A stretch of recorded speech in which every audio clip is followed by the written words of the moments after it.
चलिए आज हम लोग कंप्यूटर के बारे में कुछ जानते हैं।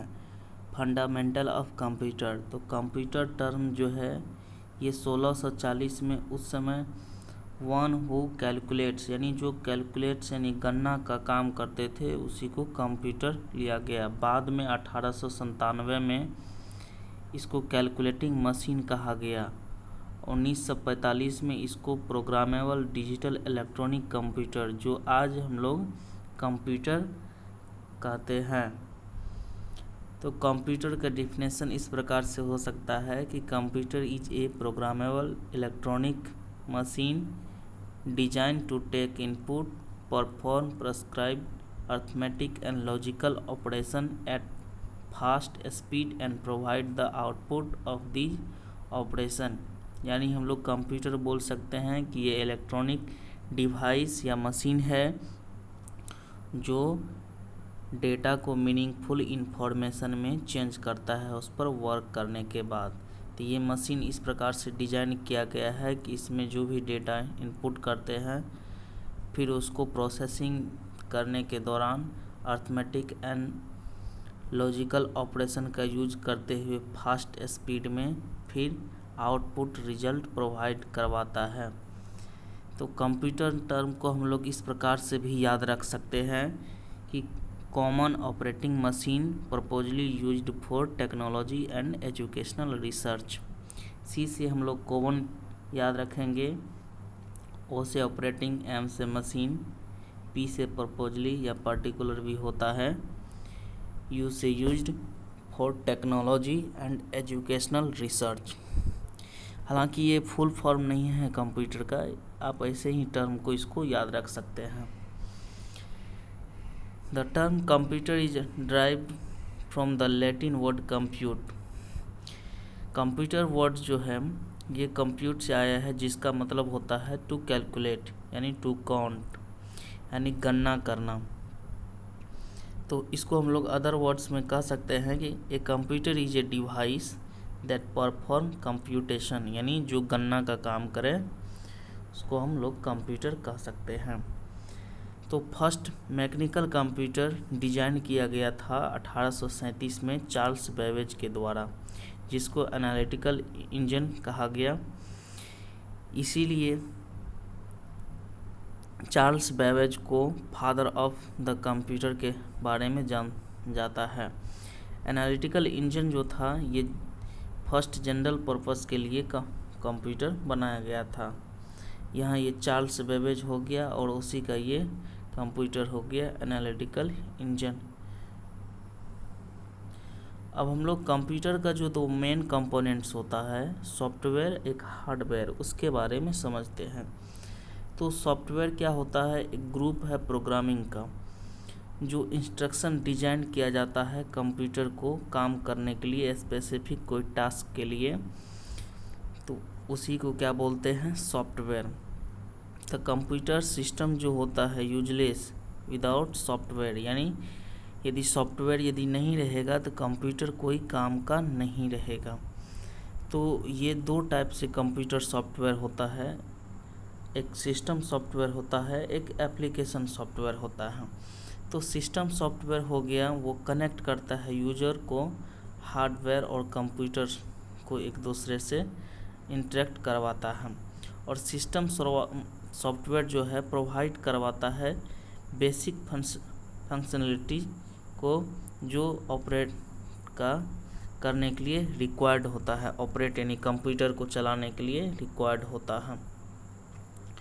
और ये सिस्टम सॉफ्टवेयर जो होता है ये प्लेटफॉर्म होता है अदर सॉफ्टवेयर के लिए जो कंप्यूटर में काम करेगा।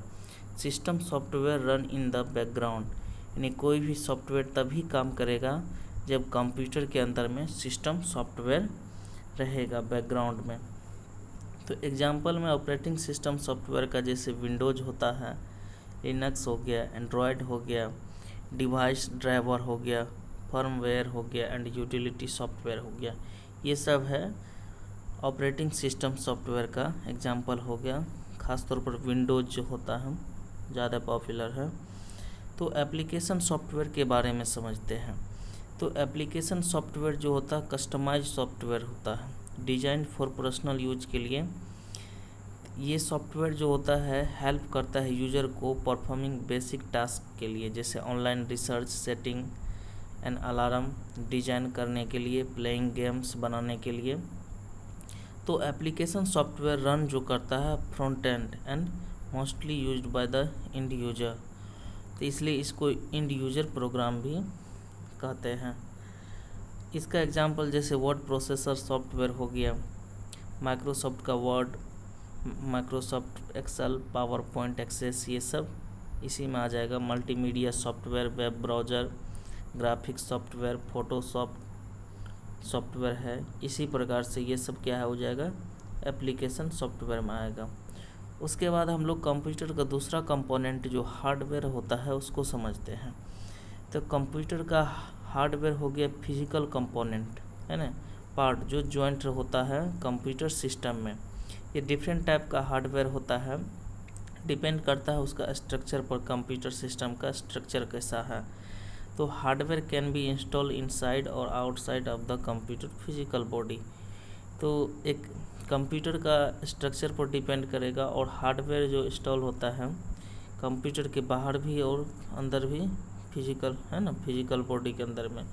तो हम लोग यहाँ कंपोनेंट ऑफ कंप्यूटर हार्डवेयर देख लेते हैं कुछ, जैसे मॉनिटर हो गया, keyboard, mouse, CPU, motherboard, RAM, hard disk, है ना, ये सब जो हो गया ये हार्डवेयर है कंप्यूटर का। यहाँ पर रैम देख रहे हैं, मॉनिटर हो गया, मदरबोर्ड है, सीपीयू है, माउस है, हार्ड डिस्क है, ये सब क्या है, हार्डवेयर हो गया, हार्डवेयर। तो हम लोग कंप्यूटर का जो डायग्राम देखते हैं ब्लॉक का, तो ये देखिए इनपुट होता है, डाटा यहाँ से इनपुट होता है, मेन मेमोरी में जाता है। फिर ये जो है सेंट्रल प्रोसेसिंग यूनिट में 3 चीज़ आता है, कंट्रोल यूनिट होता है, अर्थमेटिक लॉजिक यूनिट होता है, और एमयू यानी मेमोरी यूनिट होता है। इसमें मेन मेमोरी होता है। तो इनपुट जो होता है माउस या कीबोर्ड के द्वारा, और कोई दूसरा डिवाइस बहुत सारा होता है, तो उससे डेटा इनपुट होता है इसमें। फिर सेंट्रल प्रोसेसिंग यूनिट में इसको प्रोसेस करके फिर आउटपुट रिजल्ट देता है इन्फॉर्मेशन के रूप में। जैसे यहाँ डेटा इनपुट हुआ, और इसमें जो है सेंट्रल प्रोसेसिंग यूनिट में 3 यूनिट होता है, कंट्रोल यूनिट सीयू, ये कंट्रोल करता है इनपुट डिवाइस और आउटपुट डिवाइस को, ये कंट्रोल करने का काम करता है। और ये मेन मेमोरी जो होता है और ऑक्सिलरी मेमोरी, ये एक दोनों को भी कंट्रोल करने का काम करता है। अर्थमेटिक और लॉजिक यूनिट जो होता है, ये जैसे ऐड हो गया, सब्ट्रैक्ट हो गया, डिवाइड हो गया, मल्टी, इस प्लस से, और लॉजिक जैसे ग्रेटर देन से, लेस देन, इक्वल टू, ये सब चीज़ का ये कंट्रोल करता है। मेन मेमोरी हो गया, ये ऑक्सिलरी हो गया, और ये कंट्रोल फॉलो करता है, ये डैश डैश जो लाइन है, और ये डेटा फॉलो करता है। तो इस प्रकार से हम लोग समझे कि माउस और कीबोर्ड के द्वारा ही जो है डेटा का इनपुट करने के बाद सेंट्रल प्रोसेसिंग यूनिट में जाएगा, फिर उसको प्रोसेस करके फिर हम लोग को आउटपुट मिलेगा इन्फॉर्मेशन के रूप में मॉनिटर और प्रिंटर के द्वारा। आगे हम लोग समझते हैं तो बेसिक फंक्शन ऑफ कंप्यूटर, इसको हम लोग जो है बेसिक फंक्शन, जैसे इनपुट हो गया, प्रोसेसिंग करना हुआ, आउटपुट हुआ, फिर उसको यदि सेव करके रखना है तो स्टोरेज भी करना होगा। तो इस प्रकार से हम लोग समझते हैं। तो इनपुट हो गया कंप्यूटर में डेटा को इंटर करने के लिए, तो जिसके हेल्प से हम लोग इनपुट डिवाइस के हेल्प से ही जो है कंप्यूटर में डेटा को इंटर करते हैं, या कोई अदर इलेक्ट्रॉनिक डिवाइस होता है जो कंप्यूटर टेक्स्ट करता है डेटा को रॉ फॉर्म से, यानी बाइनरी फॉर्म। तो कंप्यूटर जो डेटा लेता है वो बाइनरी फॉर्म लेता है। बाइनरी फॉर्म में 2 डिजिट जैसे 0 और 1 होता है। तो कंप्यूटर भी इलेक्ट्रॉनिक डिवाइस है, इसमें जैसे हाई वोल्टेज और लो वोल्टेज पर ही, यानी ऑन ऑफ, यानी 0 और 1 ये बाइनरी सिस्टम होता है, उसमें 2 डिजिट उसी का। तो डाटा जो कंप्यूटर जो लेता है, इनपुट करता है, वो बाइनरी फॉर्म में लेता है, यानी 0 और 1 के फॉर्म में लेता है। तो ये जैसे कलेक्शन होता है लेटर का, नंबर का, इमेज का, ये सब डेटा हो गया।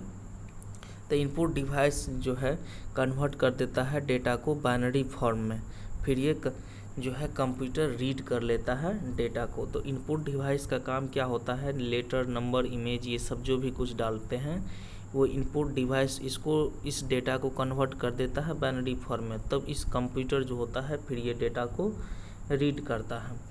तो ये यहाँ पर हम लोग कुछ मेन इनपुट डिवाइस को देख लेते हैं, जैसे कीबोर्ड हो गया, माउस हो गया, जॉयस्टिक हो गया, स्कैनर हो गया, ट्रैक बॉल हो गया, लाइट पेन हो गया। अब यहाँ पर हम लोग इनपुट डिवाइस का लिस्ट को देख ही लेते हैं। Keyboard, mouse, joystick, touch pen, light pen, track ball, scanner, ये सब क्या है, इनपुट डिवाइस है, क्योंकि इसके द्वारा ही कंप्यूटर में इंस्ट्रक्शन दिया जाता है, डेटा को इनपुट किया जाता है। जैसे ग्राफिक टैबलेट हो गया, स्टेलस हो गया, touch screen, microphone, digital camera, webcam, magnetic ink, card reader, ये सब क्या है, इनपुट डिवाइस है। Optical character reader, bar code reader, QR code reader, optical mark reader, biometric device, motion capturing device, ये सब का सब क्या है, इनपुट डिवाइस है। यहाँ कीबोर्ड देख रहे हैं, माउस है, जॉयस्टिक है, ट्रैक बॉल है, स्कैनर है, टच स्क्रीन है, वेबकम है और माइक्रोफोन है, ये सब कॉमन इनपुट डिवाइस है कंप्यूटर का। तो हम लोग जैसे कीबोर्ड के बारे में समझते हैं, तो कीबोर्ड क्या है, एक प्राइमरी इनपुट डिवाइस होता है जिसके हेल्प से डेटा को इंटर किया जाता है, यानी कंप्यूटर में कमांड के लिए भेजा जाता है। तो कीबोर्ड का ले आउट जो होता है ऑलमोस्ट आइडेंटिकल और ट्रेडिशनल होता है, टाइपराइटर के जैसा ही। तो इसमें एडिशनल की भी होता है जिसके हेल्प से कुछ स्पेसिफिक टास्क को परफॉर्म करता है, यानी पूरा करता है। तो एक नॉर्मल कीबोर्ड जो होता है, यूजली वैरायटी ऑफ की, बहुत सारा की होता है, जिसमें अल्फ़ाबेटिक कैरेक्टर की हो गया, ABCD, A से लेकर Z तक, फंक्शन की होता है, F1 से लेकर के F12 तक, F1, F2, F3, इसी तरीके F12 तक होता है। नंबर की हो गया, 0 से लेकर के 9 तक होता है। एरो की चार्ट हो गया, कंट्रोल की होता है दोनों साइड। इसी प्रकार से डिफरेंट टाइप का जो होता है की होता है। तो कीबोर्ड जो होता है कनेक्टेड होता है कंप्यूटर से USB के द्वारा, वायर के द्वारा, और ब्लूटूथ के द्वारा। जो वायरलेस कीबोर्ड होता है वो ब्लूटूथ के द्वारा कनेक्ट रहता है। और इसका स्पेसिफिक रूल जो होता है, नंबर ऑफ की हो गया, कोई स्पेसिफिक रूल नहीं होता है डिफाइनिंग द नंबर ऑफ की, हाउएवर मस्ट कीबोर्ड कम। तो ये साइज में जो है 84 की ये हो सकता है, 101 या 102 हो गया। लेकिन आजकल जो बहुत सारा मेजर ब्रांड्स जो होता हो, ये कीबोर्ड 104 की का बनाता है और 108 की का भी जो है विंडोज़ के लिए बनाया जाता है। उसके बाद दूसरा इनपुट डिवाइस देखते हैं, माउस है। तो माउस भी क्या है, मोस्ट कॉमन है, ये वेरी पॉपुलर है। इसको पॉइंटिंग डिवाइस बोलता है। इसके हेल्प से कंप्यूटर जो होता है इंटरेक्ट करता है कोई प्रोसेस करने के लिए, नहीं पॉइंट करने के लिए एंड क्लिक करने के लिए। तो इसका मेनली यूज जो होता है कर्सर मूव करने के लिए, तो कंप्यूटर स्क्रीन पर है ना, क्लिक करने के लिए, और किसी भी ऑब्जेक्ट को क्रॉसपेंडिंग करने के लिए या सेलेक्ट करने के लिए। तो इसमें बटन होता है, left, right and middle button होता है, जिसको स्क्रोलर बटन बोला जाता है, रोलर के जैसे, चक्का जैसे रहता है घूमने वाला। तो माउस का जब हम लोग क्लिक बोलते हैं तो इसका मतलब होता है लेफ़्ट बटन को दबाना, और जहाँ राइट क्लिक रहता है तो उस प्रकार से राइट क्लिक का किसी को प्रॉपर्टीज, जैसे फाइल, फोल्डर, प्रोग्राम हो गया इसी का, या डेस्कटॉप का प्रॉपर्टीज जानना है किसी भी चीज़ का, तब वहाँ पर राइट क्लिक किया जाता है। उसके बाद जॉयस्टिक देखते हैं, तो ये गेम खेलने के लिए होता है, कंप्यूटर में यूज करता है। इसके हेल्प से जो है ना कंट्रोल करता है कैरेक्टर को, है ना, जो व्हीकल्स होता है गेम में उसको यूज किया जाता है। और ये इंक्लूड होता है, मल्टीपल बटन होता है इसमें, ट्रिगर होता है और ऐड ऑप्शन होता है जो गेम फीचर में यूज होता है इसका। ये भी क्या है, इनपुट डिवाइस है। उसके बाद टच पैड देखते हैं, इसको ट्रैक पैड के नाम से भी जाना जाता है। तो ये इनपुट डिवाइस होता है ना, इंटीग्रेटेड रहता है लैपटॉप में जैसे यहाँ देख रहे हैं, ये जो है इसको बोलते हैं टच पैड, इसको ट्रैक पैड भी बोलते हैं। तो ये क्या होता है, डिटेक्ट कर लेता है फिंगर का जो मूवमेंट होता है, हम लोग का जो हमारा फिंगर का जो मूवमेंट होता है उसको क्या करता है, ये डिटेक्ट कर लेता है, पकड़ लेता है, और ये पॉइंटर का अकॉर्डिंग कर लेता है। तो ये नथिंग बट कॉमन अल्टरनेटिव होता है माउस का। Also help make a computer device compact, small and light weight. इससे क्या हो जाता है, जैसे लैपटॉप हो गया तो इसी में माउस का ज़रूरत नहीं पड़ेगा, कीबोर्ड का। तो इस प्रकार से ये टच पैड का यूज होता है। उसके बाद हम लोग लाइट पेन का देखते हैं, ये भी क्या है, इनपुट डिवाइस है। तो ये पॉइंटिंग करने का डिवाइस है, सेम स्ट्रक्चर होता है जैसे पेन होता है उसी तरीक़ा से। तो इसमें एक लाइट सेंसिटिव डिवाइस होता है कंसिस्टिंग है ना फोटो सेल के द्वारा है ना ऑप्टिकल सिस्टम प्लेस होता है, एक स्मॉल ट्यूब रहता है।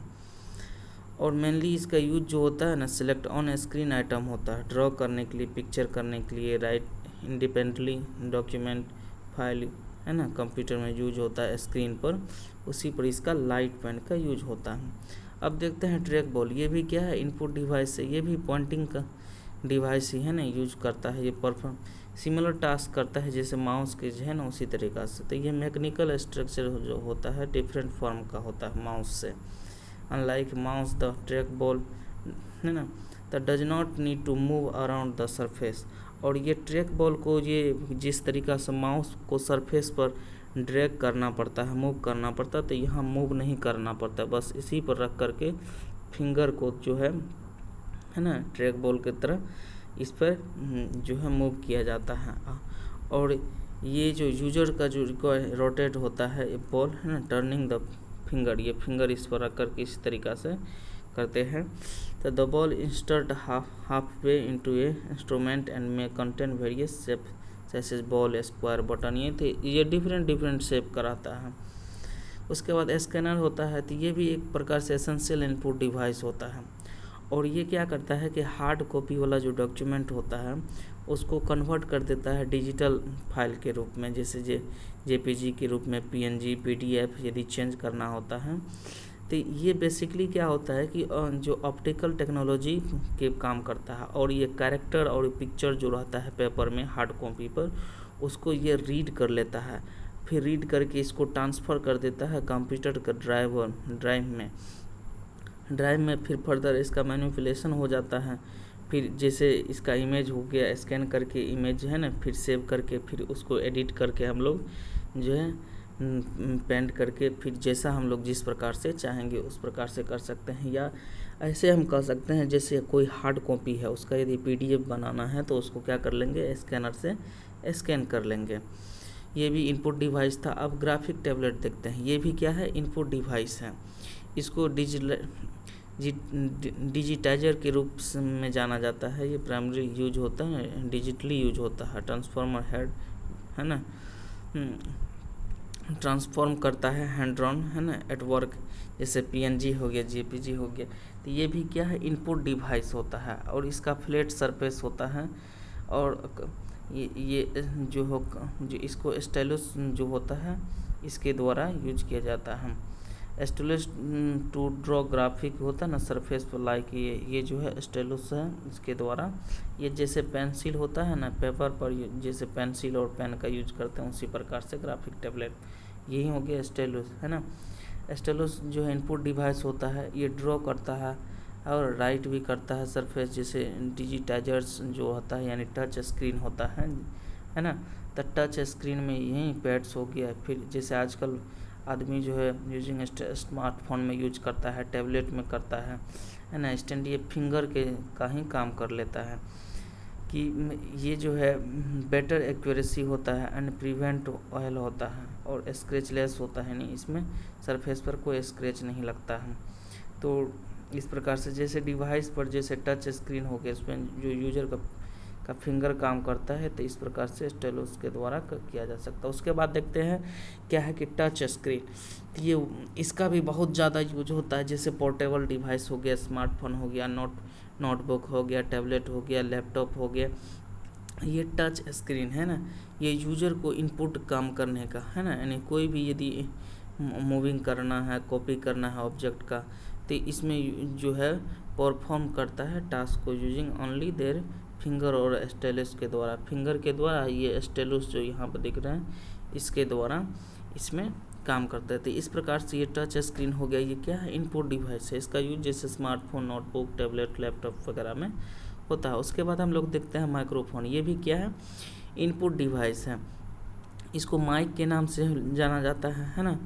ये क्या करता है वॉइस को इनपुट कर लेता है ना और इसको यूजर को है ना ये कंप्यूटर सेंटर सिस्टम में भेज देता है। माइक्स जो है टाइप लिखी साउंड को रीड कर देता है, फिर उसको जो है कन्वर्ट कर देता है वेव में, वेव इनटू इलेक्ट्रिकल सिग्नल में भेज देता है।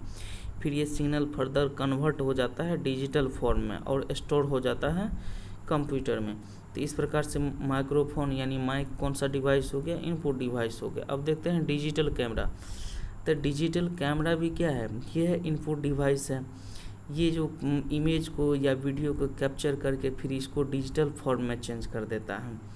अब फिर यूजर इसको स्टोर कर लेता है ना, capture media files memory card में ट्रांसफ़र फिर कंप्यूटर में कर देता है। तो डिजिटल कैमरा जो यूज होता है, इमेज को सेंसर कर लेता है चिप पे, है ना, टू कैप्चर कर लेता है इमेज को, फिर इसको use traditional camera all day. पहले जो पुराने दिन में ट्रेडिशनल कैमरा यूज होता था, अब डिजिटल कैमरा इस प्रकार से यूज होता है। अब ये वेबकैम देखते हैं, ये भी क्या है, वेबकैम जो ये भी इनपुट डिवाइस होता है। ये कैप्चर कर लेता है इमेज और वीडियो को, है ना, फिर इसको कन्वर्ट कर देता है डिजिटल फॉर्म में। तो webcam is slightly different form है डिजिटल कैमरा। थोड़ा सा वेबकैम जो होता है डिफरेंट होता है डिजिटल कैमरा से। Unlike digital camera, webcam can not operate independently. और ये डिजिटल कैमरा हो गया, है ना, जैसे डिजिटल कैमरा जो होता है इंडिपेंडेंट काम कर लेता है, लेकिन वेबकैम जो होता है ये ऑपरेट इंडिपेंडेंटली नहीं होता है। इसके लिए कनेक्टेड रहता है कंप्यूटर से। वेबकैम से हैव टू बिल्ट मेमोरी, है ना, फिर use the computer storage to save capture data. और इसके द्वारा जो कैप्चर किया हुआ डाटा रहता है फिर ये कंप्यूटर का स्टोरेज में जो होता है वो वहाँ स्टोरेज होता है। तो वेबकैम एक प्रकार से कैमरे जैसे ही दिखता है, जैसे सीसीटीवी कैमरा बोलते हैं ना। तो ये क्या होता है, लेकिन डिजिटल कैमरा जो इंडिपेंडेंटली काम करता है, क्योंकि उसमें स्टोरेज खुद डिवाइस लगा हुआ था मेमोरी, लेकिन इसमें ये कंप्यूटर से कनेक्टेड रहता है। अब उसके बाद देखते हैं magnetic ink card reader MICR। तो ये भी एक क्या है, इनपुट डिवाइस है। ये रीड कर लेता है कैरेक्टर और टेक्स्ट जो लिखा रहता है, प्रिंट रहता है पेड पर, उसको यूजिंग, है ना, यूजिंग कर लेता है इंक, है ना, इंक को कंटेंट्स कर लेता है पार्टिकुलर के रूप में। तो ये मैग्नेटिक मटेरियल्स हो गया, मटेरियल। तो यह डिवाइस जो है मेनली यूज होता है बैंक, है ना, bank to read the cheque number and bank code जो होता है, फिर सेंड कर देता है इसको सिग्नल के रूप में कंप्यूटर में। आप प्रोसेस वैलिड चेक है कि नहीं चेक, इसको पता किया जाता है ये MICR से। ये रीडिंग कर लेता है। ये रीडिंग करने का जो प्रोसेस होता है इसी को मैग्नेटिक इंक कैरेक्टर रिकॉग्नाइजेशन कहते हैं। उसके बाद देखते हैं ऑप्टिकल कैरेक्टर रीडर OCR। तो OCR ये भी क्या है, इनपुट डिवाइस है। और ये भी क्या करता है, हैंड रिटन जो होता है या प्रिंटेड टेक्स्ट होता है उसको कन्वर्ट कर देता है डिजिटल टेक्स्ट में। और ये डिवाइस रीड्स करता है टेक्स्ट को ऑप्टिकली, है ना, optically character bye character and convert कर देता है टेक्स्ट को किस में, डिजिटल फॉर्म में। फिर ये स्टोर हो जाता है कंप्यूटर में, है ना। मोस्टली इसका यूज होता है लाइब्रेरी में होता है, ऑफिस में होता है, कॉपी करने के लिए टेक्स्ट का। यदि बुक में कोई टेक्स्ट लिखा है उसका कॉपी करना है या उसको सेव करके डिजिटली फॉर्म में रखना है, डिजिटल रूप में रखना है, तो यही ऑप्टिकल कैरेक्टर रीडर OCR का यूज किया जाता है। तो ये कौन सा डिवाइस है, इनपुट डिवाइस। उसके बाद देखते हैं बार कोडर, बार कोड रीडर। तो ये बार कोड रीडर जो है इसको जो है बार कोड स्कैनर के नाम से भी जाना जाता है। ये क्या है, इनपुट डिवाइस है। और इसका यूज जो होता है बार कोड यहाँ देख रहे हैं इसी को रीड करने के लिए होता है। बार कोड को फिर ये डेटा को रिटेन कर लेता है। डार्क एंड लाइट लाइन जो होती है ये, है ना, डार्क और लाइट लाइन, हल्का लाइन पतला लाइन जो होता है और डार्क यानी गहरा काला लाइन जो होता है उसको क्या करता है, ये रीड कर लेता है। फिर बार कोड से usually print on various items, labelling details रहता है इसमें। अल्सो नो एज, इसको बोला जाता है POS यानी पॉइंट ऑफ सेल स्कैनर के रूप में POS बोला जाता है। उसके बाद देखते हैं QR कोड रीडर। तो ये भी इसको QR कोड स्कैनर के नाम से भी जाना जाता है और ये इनपुट डिवाइस है। इसका यूज जो होता है QR कोड को रीड करने के लिए होता है।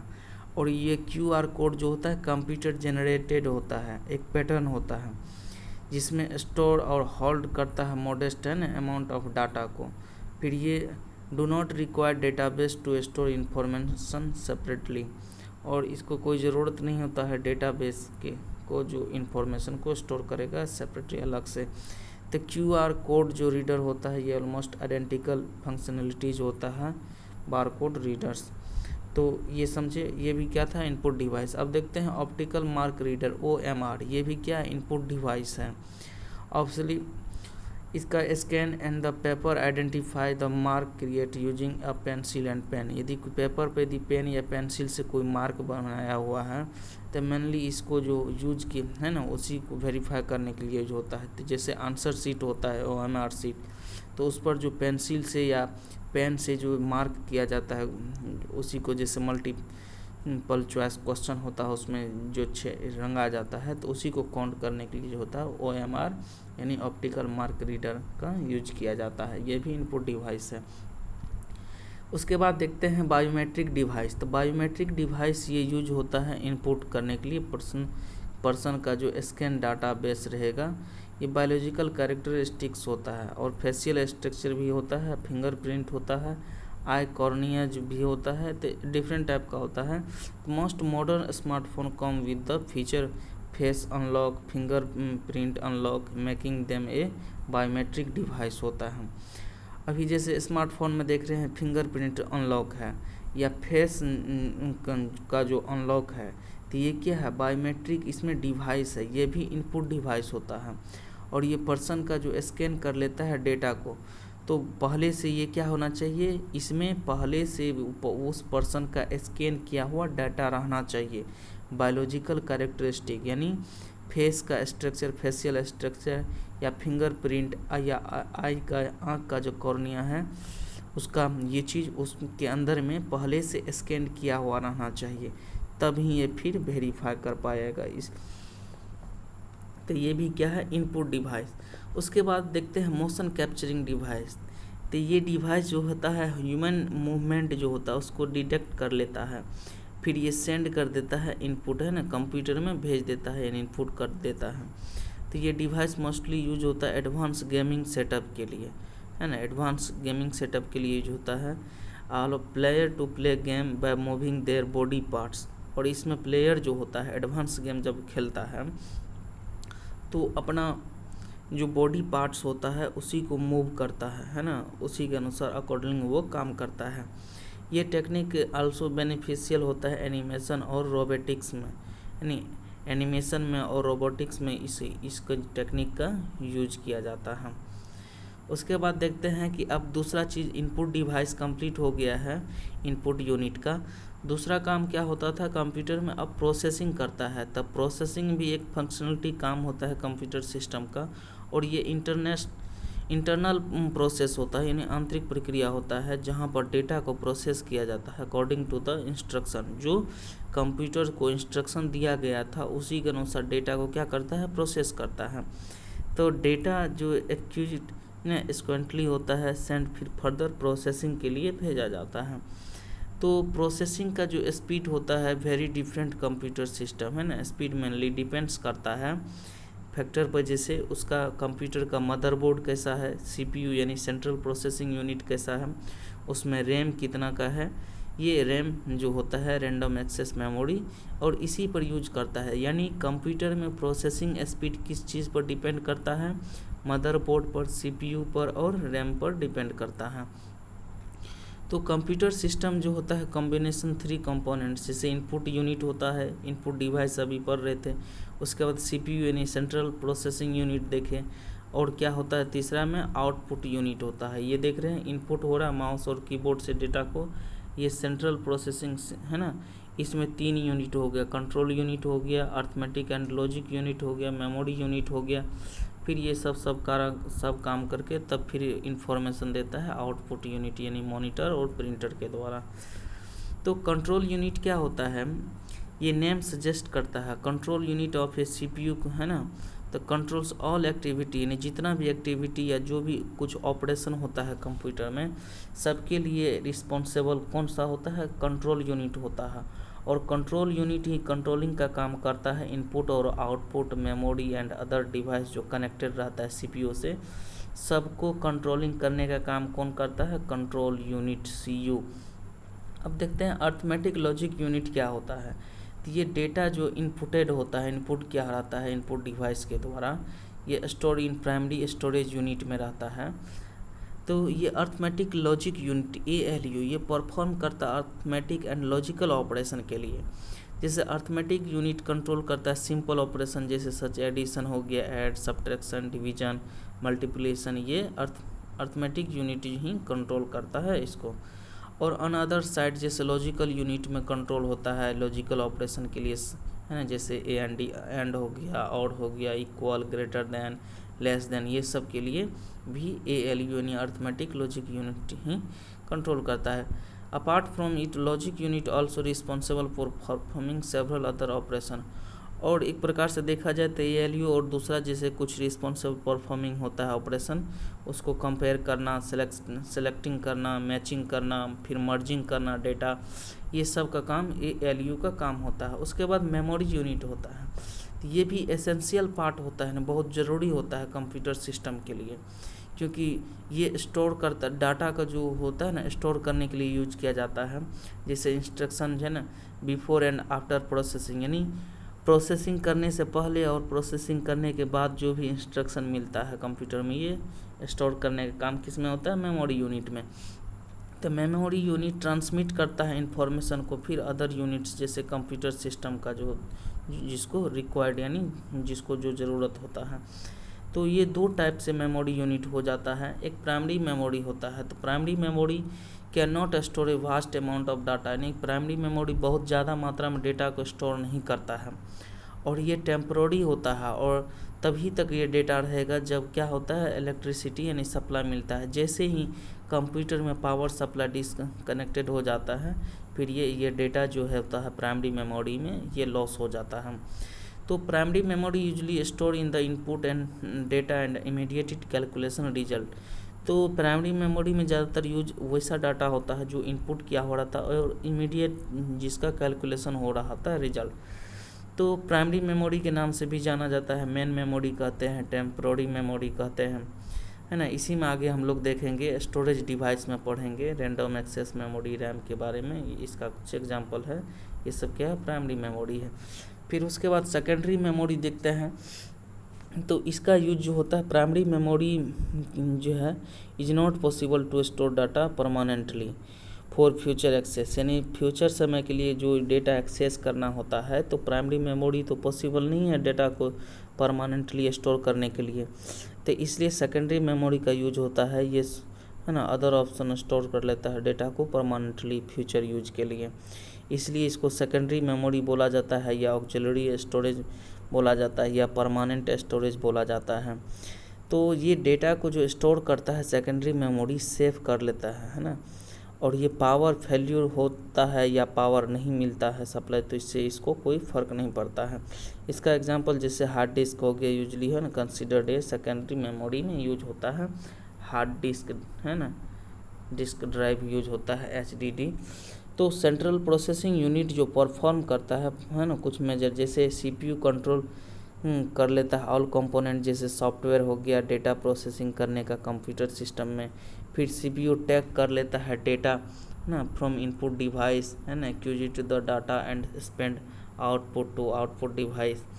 CPU process all the operation, जितना भी ऑपरेशन होता है सबको प्रोसेस करता है, include all the arithmetic and logical unit भी उसमें शामिल रहता है। ये सब CPU के अंदर में ही LU के द्वारा अर्थमेटिक लॉजिकल ऑपरेशन का भी यूज किया जाता है। उसके बाद जैसे हम लोग आउटपुट देखते हैं, तो आउटपुट क्या होता है, इन्फॉर्मेशन प्रोवाइड करवाता है कंप्यूटर के बाद, है ना, इंटायर प्रोसेसिंग यानी पूरा प्रोसेसिंग होने के बाद जो कंप्यूटर इन्फॉर्मेशन प्रोवाइड करवाता है किसके द्वारा, आउटपुट के द्वारा। इसीलिए इसको बोला जाता है क्या, result then that can be stored in the storage device में फॉर यूज करने के बाद इसको स्टोरेज डिवाइस में जो है स्टोर कर दिया जाता है। तो आउटपुट डिवाइस जो है रिट्रीव करता है प्रोसेस, है ना, process data from the computer and convert कर देता है डेटा को ह्यूमन रीडेबल के लिए, और आदमी के रीडेबल के लिए पढ़ने योग्य बना देता है ये डेटा को। उसके बाद वाइडली जैसे बहुत मोटे तौर पर हम लोग डिवाइस जैसे कंप्यूटर देख रहे हैं, मॉनिटर हो गया, प्रिंटर हो गया, प्रोजेक्टर हो गया, स्पीकर हो गया, ये सब क्या है, आउटपुट डिवाइस है। आउटपुट डिवाइस कहिए या आउटपुट यूनिट कहिए एक ही है। तो इस मॉनिटर हो गया, प्रिंटर हो गया, टच स्क्रीन हो गया, प्रोजेक्टर हो गया, स्पीकर हो गया, हेडफोन है, साउंड कार्ड है, वीडियो कार्ड है, जीपीएस है, ब्रेल रीडर है, स्पीच जनरेटिंग डिवाइस एसजीडी है, पोर्टर है। ये सब क्या है, आउटपुट डिवाइस। जैसे यहाँ मॉनिटर देख रहे हैं, प्रिंटर है, स्पीकर है, हेडफोन है, प्रोजेक्टर है, टच स्क्रीन है ना, पोर्टर हो गया, जीपीएस हो गया, ये सब क्या था, आउटपुट डिवाइस। इसका काम जो होता है फंक्शन आउटपुट डिवाइस का इजली है ना understood by the flowing step, जैसे हम लोग समझते हैं। तो व्हेन वी प्रेस ए की ऑन द कीबोर्ड, जैसे इनपुट डिवाइस जो कीबोर्ड से हम लोग प्रेस करते हैं तो वो सेंड कर देता है सिग्नल को कंप्यूटर के पास। तो कंप्यूटर फर्दर प्रोसेस कर लेता है इनपुट ना, फिर सेंड कर देता है सिग्नल को मॉनिटर यानी आउटपुट डिवाइस के में। तो मॉनिटर फिर ट्रांसलेट कर देता है रिसीव्ड सिग्नल को डिस्प्ले रिजल्ट आउटपुट के रूप में स्क्रीन पर। फिर उसके बाद whichever key we have processed using the keyboard. फिर तो इसी प्रकार से हम लोग जैसे फंक्शन समझ सकते हैं आउटपुट किस प्रकार से काम करता है। जब कीबोर्ड के द्वारा कोई की प्रेस किया जाता है तो वो सिग्नल कंप्यूटर को भेजता है, कंप्यूटर फिर उसको प्रोसेस करके फिर वो सिग्नल मॉनिटर को भेज दिया जाता है, फिर मॉनिटर उसको ट्रांसलेट कर लेता है, रिसीव कर लेता है सिग्नल को और डिस्प्ले पर रिजल्ट यानी आउटपुट के रूप में इंफॉर्मेशन दिखा देता है स्क्रीन पर। तो मॉनिटर आप देखते हैं तो पहला जो है आउटपुट यूनिट देख रहे हैं मॉनिटर, तो ये कॉमन एग्जांपल है आउटपुट डिवाइस का मॉनिटर। इसको वीडीयू के नाम से जाना जाता है ना, विजुअल डिस्प्ले यूनिट भी कहते हैं। इसमें कंसिस्ट सेवरल कंपोनेंट्स जो होता है, स्क्रीन होता है, सर्किटरी, पावर सप्लाई होता है, स्क्रीन एडजस्टमेंट बटन होता है ना, button and more which are assembled into casing है ना। तो मॉनिटर प्रोवाइड करवाता आउटपुट है ना from a computer on a screen so that user can interact with और व्यू डाटा डिजिटली। तो डिजिटली रूप में हम लोग कंप्यूटर का जो मॉनिटर होता है उसमें क्या कर सकते हैं, इंफॉर्मेशन को देख सकते हैं हम। इसको वीडीयू यानी विजुअल डिस्प्ले यूनिट के नाम से भी जाना जाता है।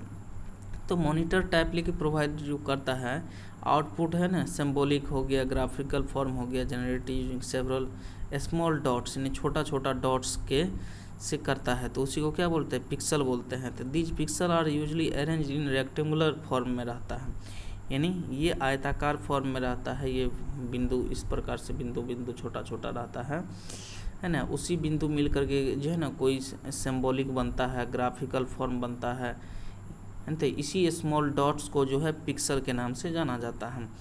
तो मॉनिटर क्रिएट्स करता है real time video, picture and other contents with the help of video card है ना। और more pixel we have the better the है ना sharpness and quality of image. यदि जितना ज़्यादा पिक्सल रहेगा उतना ज़्यादा पिक्चर जो रहेगा शार्पनेस रहेगा और क्वालिटी भी होगा उस इमेज का। तो मॉनिटर जो होता है मोटे तौर पर देखा जाए तो दो प्रकार से होता है, एक कैथोड रे ट्यूब होता है, एक फ्लैट पैनल डिस्प्ले होता है। तो कैथोड रे ट्यूब जो होता है सीआरटी मॉनिटर देख रहे हैं, तो सीआरटी मॉनिटर जो है कैथोड रे ट्यूब होता है। ये help produce image in the form of video signal है ना ऑन द स्क्रीन पर, और वीडियो सिग्नल के रूप में स्क्रीन पर जो है कैथोड रे जो ट्यूब जो जनरेट करता है इलेक्ट्रॉन बीम को। फिर ये electron beam from the electron gun से गुजरता है, तो विच स्ट्राइक जो स्क्रीन इनर जो है ना phosphorescent surface to from the image the screen पर। फिर उस प्रकार से वो क्या बन जाता है, इमेज बन जाता है। उसके बाद monitor usually contents million of phosphorus dot होता है in red, green and blue है ना। फॉस्फोरस डॉट जो होता है रेड में होता है, लाल ग्रीन है ना, हरा ब्लू, नीला में नहीं। तो फॉस्फोरस जो डॉट होता है ये हेल्प करता है ना फ्रॉम पिक्सल है ना, पिक्सल से ये फॉस्फोरस डॉट हेल्प लेता है। तो शार्पनेस एंड क्लैरिटी जो होता है पिक्चर का ये डिपेंड करता है मेनली कि कितना है, how many pixel are there है ना, तो व्हाट देयर साइज आर है ना, कितना smaller the pixel and better the picture quality of the screen. जो जितना छोटा छोटा पिक्सल रहेगा उतना बेटर जो है ना क्वालिटी रहेगा पिक्चर का यानी स्क्रीन का, और जितना नंबर में यदि पिक्सल रहेगा उतना जो है उसका इमेज का क्लैरिटी बनेगा उसमें। तो मेनली दो कैटेगरीज में भी इसको बांट दिया जाता है। तो दूसरा क्या था, फ्लैट पैनल। तो फ्लैट पैनल में इसको नॉन इमेसिव डिस्प्ले और इमेसिव डिस्प्ले में बांट दिया जाता है। तो LCD हो गया, तो monitor small and light weight होता है, फ्लैट पैनल डिस्प्ले है। ये मॉनिटर यूज जो होता है लाइट मॉड्यूलेटिंग प्रॉपर्टी यानी लिक्विड क्रिस्टल से होता है। और पार्टिकुलर यानी LCD स्क्रीन जो होता है कंस्ट्रक्ट यूजिंग 2 लेयर है ना of polarize glasses with a liquid crystal solution between them. 2 layer होता है इसमें ग्लासेस का, और इसके बीच में जो होता है लिक्विड जो होता है क्रिस्टल सॉल्यूशन रहता है। तो additionally A called cathode fluorescent light is placed in this device है ना, बैक लाइट और द डिवाइस। उसके बाद इमेसिव डिस्प्ले देखते हैं। तो इमेसिव डिस्प्ले इंक्लूड है ना, जिसमें सच डिवाइस जैसे टाइपली की ट्रांसफॉर्म इलेक्ट्रिकल एनर्जी से लाइट हो गया, LED हो गया, प्लाज्मा हो गया, ये सब क्या था इमेसिव का जो है ना, इमेसिव। और नॉन इमेसिव में था LCD। तो इमेसिव में हो गया LED हो गया, प्लाज्मा पैनल हो गया, ये सब क्या है आउटपुट डिवाइस रहता है, मॉनिटर का ही टाइप है, प्रकार है। तो LED मॉनिटर जो होता है इम्प्रूव्ड वर्जन है ना, LCD मॉनिटर का ही इम्प्रूव्ड वर्जन कौन क्या है LED है। LCD LED मॉनिटर में यूज मल्टीपल पैनल है ना consisting of multiple LED backlight the display regardless backlighting source. तो technology used in LED smaller to LCD। तो LED मॉनिटर जो होता है कम्प्लीटली मोर रिलायबल होता है बिकॉज दे हैव वाइडर है ना डायमेंशन रेंज, इसका ज़्यादा रेंज होता है, रिलायबल होता है। प्लाज्मा देखते हैं। तो प्लाज्मा मॉनिटर जो होता है यूज प्लाज्मा डिस्प्ले टेक्नोलॉजी के तहत होता है। Display usually consist of a small cell होता है between 2 glass panel, 2 glass panel के बीच में छोटा छोटा सेल यूज होता है। सेल टाइपली की कंटेन मिक्सचर होता है नोवेल गैस का, और स्मॉल अमाउंट ऑफ मरकरी, उसमें कम मात्रा में बहुत कम मात्रा में मरकरी रहता है। तो जब वो वोल्टेज अप्लाइड होता है ना द गैस पर, तो इन द सेल कन्वर्ट हो जाता है प्लाज्मा में, फिर एमिट्स करता है अल्ट्रावायलेट ले, फिर प्रोड्यूस करता है इमेज को स्क्रीन पर। तो इस प्रकार से ये प्लाज्मा हो गया, ये भी इमेसिव है ना, इमेसिव के फॉर्म में। उसके बाद हम लोग दूसरा आउटपुट डिवाइस देखते हैं प्रिंटर। तो प्रिंटर भी मोस्ट कॉमन एग्जांपल है आउटपुट डिवाइस का। ये इजीली फाउंड होता है ना homes and many work place में मिल जाता है देखने के लिए। तो प्राइमरी फंक्शन प्रिंटर का मेक जो होता है ना कॉपी करना होता है ना, जिसको हार्ड कॉपी बोलते हैं, जीरोक्स कॉपी प्रिंट करना होता है इंफॉर्मेशन को ऑन पेपर पर, फिर send from the computer to the printer को। तो प्रिंटर रिसीव कर लेता है इलेक्ट्रॉनिक डेटा को, अब फिर वो कंप्यूटर क्या करता है प्रोड्यूस कर देता है, हार्ड कॉपी प्रोसेस कर देता है। तो प्रिंटर भी मोटे तौर पर ब्रॉडली क्लासिफाइड देखा जाए तो 2 प्रकार से, एक इम्पैक्ट प्रिंटर होता है और नॉन इम्पैक्ट प्रिंटर होता है। तो इम्पैक्ट प्रिंटर में देखते हैं जैसे कैरेक्टर प्रिंटर हो गया। तो कैरेक्टर प्रिंटर जो है ये रिफर्ड करता है ओनली प्रिंट 1 कैरेक्टर एट ए टाइम, एक टाइम में एक ही कैरेक्टर प्रिंट करेगा। ये प्रिंटर 1 सिग्नल स्ट्रोक होता है नहीं, प्रिंट हेड ए टाइम। फिर can not print entire line at once, यानी एक ही बार में एक लाइन को प्रिंट नहीं कर सकता है। तो in addition character printers are not compatible with printing images है ना, exception except dot matrix printer making less useful for the current era, यानी अभी के समय में इसका बहुत कम यूज होता है। तो character printer are further sub to divide into the following 2 types. तो कैरेक्टर प्रिंटर जो था इसको भी 2 भाग में बांट दिया जाता है, एक डॉट मैट्रिक्स प्रिंटर। तो dot matrix printer most popular type होता है इम्पैक्ट का कैरेक्टर प्रिंटर का। तो ये प्रिंटर जो होता है पैटर्न ऑफ डॉट प्रिंट काम करता है पिक्चर को, जैसे पैटर्न के द्वारा स्ट्रक्चर कर देता है, स्ट्राइक है ना, रिबन सॉकेट के लिंक के द्वारा paper with haul of a hammer और प्रिंट हेड कर देता है। Print head consist several points and structure with multiple dots pattern to generate the corresponding, यानी डॉट डॉट डॉट दे करके एक प्रकार से मैट्रिक्स बना करके है ना, ये ब्लैक रिबन है ना प्रिंटर से रिप्लेस कर देता है। तो जनरली ये डॉट मैट्रिक्स प्रिंटर जो होता है प्रिंट कर सकता है 200 से लेकर के 500 कैरेक्टर पर सेकेंड। उसके बाद देखते हैं daisy wheel printer. Daisy wheel printer भी कंसिस्ट ऑफ ए व्हील, एक चक्का लगा रहता है यानी, और ये disk with a print area में। तो several print such a daisy है ना पेटल, तो ये corresponding to the character thus called is daisy wheel printer, इसको जाना जाता है। उसके बाद देखते हैं line printer. Line printer refer to printer that है ना can print one line at A one time, यानी एक टाइम में एक लाइन को प्रिंट करता है। और ये प्रिंटर हाई स्पीड होता है impact printer and can print up to 3000 line per minute, यानी एक मिनट में 3000 लाइन को प्रिंट कर सकता है। Like character printer line printer are also not compatible with printing image.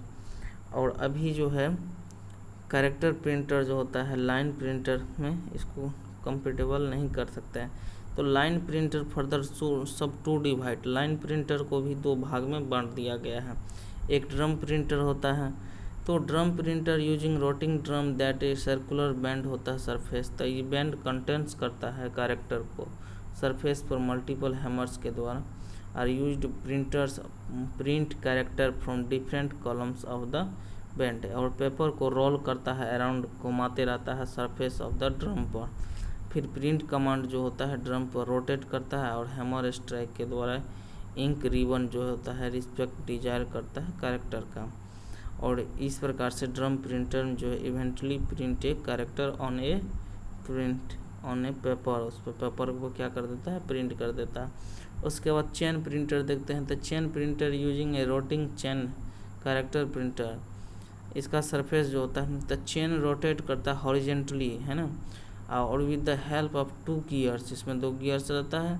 The printer have several hammers, बहुत सारा हैमर रहता है। Total number of hammers is equal to the number of print position in this printer, जितना printer position में जितना print करने के लिए उतना भी इसमें हैमर रहता है। तो ये जो पढ़ रहे थे अभी आप इम्पैक्ट प्रिंटर के बारे में अब हम लोग देखते हैं नॉन इम्पैक्ट प्रिंटर। तो नॉन इम्पैक्ट प्रिंटर जो होता है do not use any hammer, इसमें हैमर का यूज नहीं होता है हैमर का। और print head strike the ink ribbon, तो दिस प्रिंटर प्रिंट कैरेक्टर और इमेज विदाउट यूजिंग रिबन के द्वारा, बिना रिबन का यूज किए हुए प्रिंट करता है। जैसे अनलाइक इम्पैक्ट प्रिंटर जो होता है इम्पैक्ट प्रिंटर से अलग होता है इंटरनल मशीनरी, और non impact printer does not make direct physical contact, दोनों एक तरीक़ा से फिजिकल कॉन्टैक्ट नहीं करते विद द पेपर।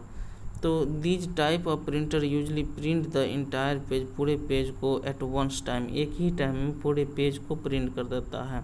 कौन? The non impact printer, therefore also called page printer, इसलिए इसको नॉन इम्पैक्ट प्रिंटर को क्या नाम से जानते हैं? पेज प्रिंटर, क्योंकि एक बार में ही पूरे पेज को प्रिंट कर देता है। तो नॉन इम्पैक्ट प्रिंटर भी दो प्रकार से डिवाइड हो जाता है, एक लेजर प्रिंटर, एक हो जाता है इंकजेट प्रिंटर। तो all printer these are two most common types printer. तो लेजर प्रिंटर के बारे में देखिए, तो लेजर प्रिंटर जो होता है यूज करता है लेजर लाइट को मेक डॉट्स बनाने के लिए। फिर which letter help to from letter to print on paper, फिर उसी के हेल्प से बाद में क्या करता है पेपर पर प्रिंट कर देता है उस लेटर को। तो in particular the laser beam hits the drum structure image structure on drum by controlling the electric charge. अब फिर drum then rolls into toner and send to the charge structure to the toner. The toner printer is respective structure on the paper with the help of some heads pressure. Particularly दिखा जाए खास तौर पर तो laser beam जो है heat करता है ड्रम को, और स्ट्रक्चर में जो इमेज होता है इमेज स्ट्रक्चर फिर ड्रम पर जो है ना कंट्रोलिंग किया जाता है इलेक्ट्रिक चार्ज के द्वारा। तो उसके बाद देखते हैं इंकजेट प्रिंटर। तो इंकजेट प्रिंटर जो होता है वाइडली यूज होता है नॉन इम्पैक्ट कैरेक्टर प्रिंटर, है ना। तो ये प्रिंटर यूजली जो ज़्यादा यूज जो होता है प्रिंटर कैरेक्टर और पिक्चर, है ना, spraying some small drop for ink on the paper.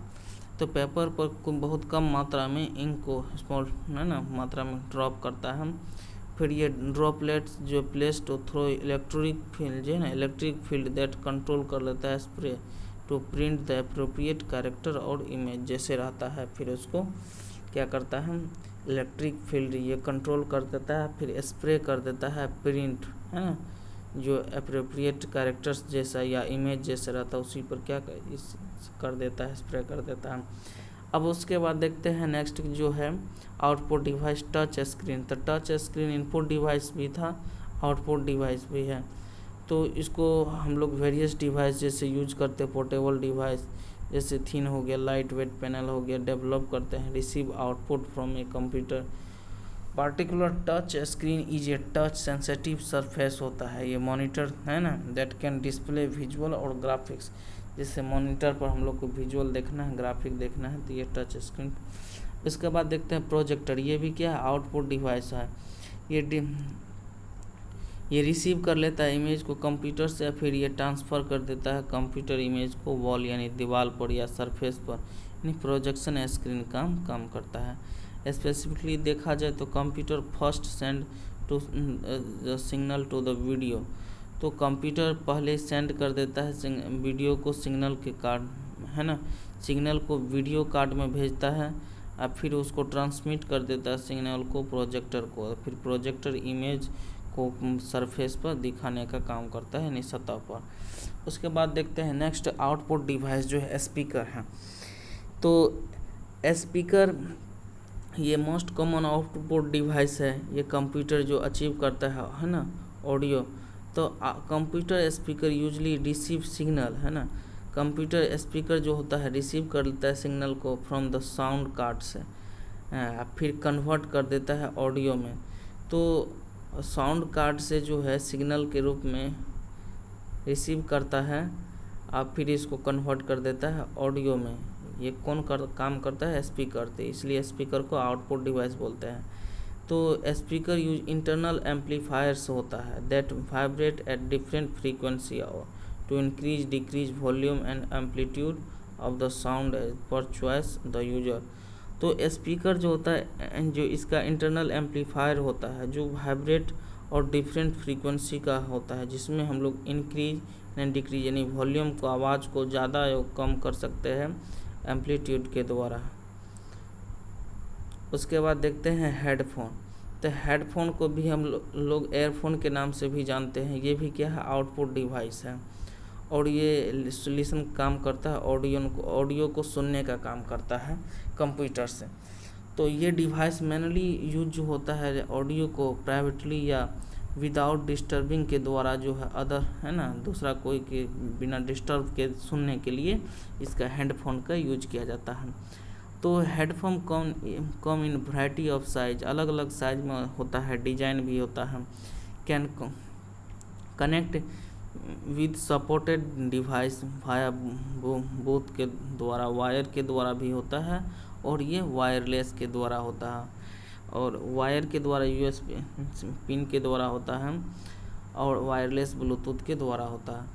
उसके बाद देखते हैं साउंड कार्ड। तो साउंड कार्ड को एक्सपेंशन कार्ड के नाम से भी जाना जाता है। तो ये भी आउटपुट डिवाइस है, और यूजुअली इसको इंस्टॉल करके मदरबोर्ड में लगाया रहता है इनर केस ऑफ कंप्यूटर में, है ना, अंदर में।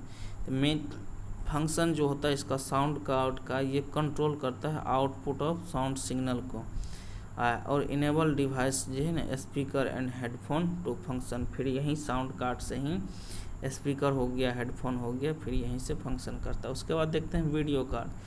तो एज द साउंड कार्ड के जैसे ही वीडियो कार्ड भी इसको एक्सपेंशन का काम करता है इंस्टॉल के, है ना। ये स्लॉट इन द मदरबोर्ड में भी इसका स्लॉट बना हुआ रहता है, उसी में वीडियो कार्ड लगा रहता है। तो ये primary function of video cards का जो प्रोसेस रहता है इमेज और video, so that their visual display on the screen पर जो विजुअल दिखाने का काम जो होता है वीडियो का कार्ड का काम होता है, इसलिए इसको वीडियो एडेप्टर के भी नाम से जानते हैं। उसके बाद देखते हैं जीपीएस भी क्या है, आउटपुट सिस्टम है। तो ये ग्लोबल पोस्टरिंग सिस्टम है, रेडियो बेस्ड होता है, नेविगेशन सिस्टम है। ये कंसिस्ट करता है नेटवर्क ऑफ मल्टीपल सैटेलाइट के द्वारा, है ना। तो it use system of about 31 satellite located in space to provide actual result, यानी 31 सैटेलाइट जो है स्पेस में स्थित है जो प्रोवाइड करता है एक्यूरेट रिजल्ट। तो सैटेलाइट यूज होता है माइक्रोवेव सिग्नल को, फिर इंटरेक्ट कर लेता है जीपीएस डिवाइस यानी ग्लोबल पोजिशनिंग सिस्टम। उसके बाद ब्रेल रीडर देखते हैं। तो ब्रेल रीडर भी, ये भी क्या है, आउटपुट डिवाइस है। तो इसके हेल्प से ब्लाइंड पीपल यानी जो अंधा आदमी होता है रीड कर लेता है कंटेंट को, यानी टेक्स्ट जो लिखा रहता है ओनली टेक्स्ट को फ्रॉम ए कंप्यूटर स्क्रीन पर। तो computer send signal to the braille reader को, फिर ये सिग्नल भेज देता है which convert into the braille letter जो होता है in the form of pins है ना imposed on a flat surface पर। फिर ये आदमी ब्लाइंडनेस वाला जो होता है ये टच कर लेता है, टच करने के बाद पिन और इंटरप्रेटर का जो लेटर्स होता है अकॉर्डिंग उसी से ये पता कर लेते हैं। तो ब्रेल रीडर जो है ये क्या है आउटपुट डिवाइस है। उसके बाद देखते हैं स्पीच जनरेटिंग डिवाइस SGD, ये भी क्या है आउटपुट डिवाइस है। इसके हेल्प से जो वॉइस होता है आउटपुट जो फ्रॉम द टेक्स्ट डिस्प्ले में, यानी जो भी बोलते हैं वॉइस उसको आउटपुट कर देता है टेक्स्ट डिस्प्ले में कंप्यूटर का स्क्रीन पर। तो in particular this device convert text to speech, ये टेक्स्ट को जो होता है स्पीच में। Additionally whenever user enter something from keyboard and when the command is SGD can help listen to enter data sound output, यानी keyboard में जो भी हम यदि कुछ लिख देंगे फिर SGD जो होता है फिर उसको साउंड के रूप में आउटपुट करता है, सुनाता है। उसके बाद पोल्टर जो देखते हैं प्लॉटर, ये आउटपुट डिवाइस है और ये ऑलमोस्ट आइडेंटिकल टू प्रिंटर है ना, प्रिंटर के जैसे दिखता है, लेकिन इसमें प्राइमरीली यूज क्या होता है प्रिंट वेक्टर ग्राफिक होता है। इसमें मैग्नीट्यूड और डायरेक्शन दोनों यूज होता है विथ हाई क्वालिटी, जिससे अनलाइक ए प्रिंटर यानी प्रिंटर से अलग यानी असमान plotter has various advanced feature रहता है। इसमें कैन आल्सो प्रिंट करने के लिए जैसे कार्डबोर्ड हो गया, फिल्म फैब्रिक हो गया, मैनी अदर सिंथेटिक सरफेस हो गया, उस पर ये प्लॉटर का काम करता है डिज़ाइन बनाने का। उसके बाद हम लोग स्टोरेज डिवाइस देते हैं, तो ये भी कंप्यूटर सिस्टम का भाग है। तो ये स्टोर करता है डाटा या इंस्ट्रक्शन को, यानी काम करने before and after processing, process करने से पहले और बाद में जो भी डेटा भेजा जाता है उसी को स्टोर करता है। जनरली इसका यूज दो भाग में हम लोग देखते हैं डिवाइड कर देते हैं। एक प्राइमरी स्टोरेज होता है, प्राइमरी स्टोरेज में क्या है इनपुटेड डाटा जो रहता है इमीडिएट कैलकुलेशन रिजल्ट के लिए रखा जाता है, और ये डेटा स्टोर होता है प्राइमरी स्टोरेज यानी टेम्पोररी में होता है, और ये लॉस हो जाता है जब डिस्कनेक्ट होता है पावर सोर्स से। यदि कंप्यूटर डिस्कनेक्ट हो जाता है तो ये डेटा जो प्राइमरी स्टोरेज में रखा रहता है वो लॉस हो जाते नहीं ख़त्म हो जाता है। The random access memory is example of primary storage का होता है। उसके बाद सेकेंडरी स्टोरेज डिवाइस देखते हैं, ये यूज करता है स्टोर डाटा को परमानेंटली यानी फॉर फ्यूचर के लिए परमानेंट में यूज करने के लिए ये डेटा स्टोर कर लेता है। सेकेंडरी स्टोरेज डिवाइस में इज सिक्योर हो जाता है, सुरक्षित हो जाता है even if there is no power supply, यदि पावर सप्लाई नहीं भी रहता है फिर भी सिक्योर रहता है।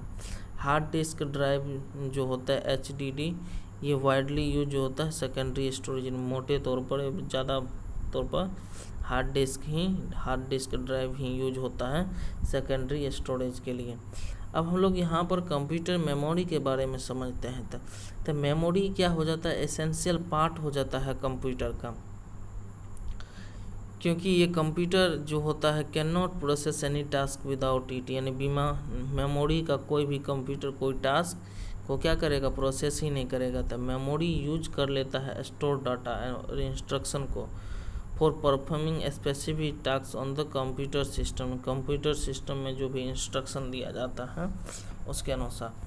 फिर computer memory typically storage space that is capable for storing और फैक्चिंग डेटा यानी स्टोर कर लेता है। तो मेमोरी क्या हो जाता है set of several memory cell known as building block of memory बोला जाता है। बहुत सारा मेमोरी का सेल मिला करके उसको किस नाम से जानते हैं building blocks of memory. Each memory cell has a unique index number, हर एक मेमोरी का जो सेल रहता है उसका अपना एक यूनिक इंडेक्स नंबर रहता है और identification number know as the unique address of the specific memory cell. तो the CPU is responsible for selecting memory cell to read और राइट डाटा, यानी CPU ही रिस्पॉन्सिबल होता है यानी सेंट्रल प्रोसेसिंग यूनिट जो सेलेक्टिंग मेमोरी सेल जो होता है वो रीड करता है और राइट करता है डेटा को।